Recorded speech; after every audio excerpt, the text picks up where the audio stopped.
sounds like you've got an adventurous streak by what you've spoken about so far. Given the choice between just following through on a plan and going with an adventure, which one would you be more likely to pursue? Ooh, that's a really good question.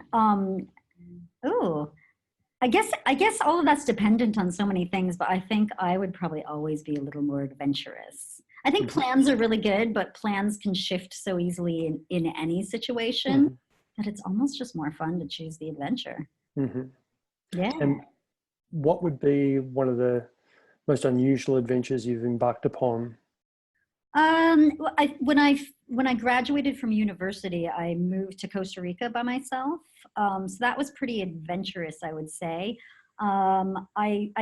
I thought I spoke Spanish well until I landed and people started talking to me, and then I think I probably started crying because I didn't have any idea what anybody said.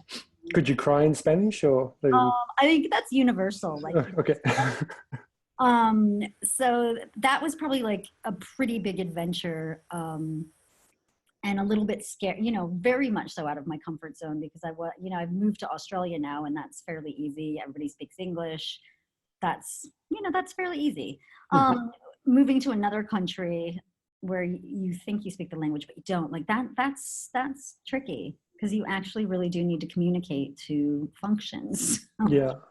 So I think I very quickly tried to pick up as much Costa Rican Spanish as possible. And ended up staying there for about 2 years, working there. And there in Costa Rica, I worked first I worked at a real estate company, which is kind of full circle because now working at YBF, it's a tech and innovation hub, but it's also a real estate play. We rent out co-working space to people. We've got desks and chairs, and so there's a real estate aspect to that. Okay. So which is quite interesting, and like property management, etc. Yeah.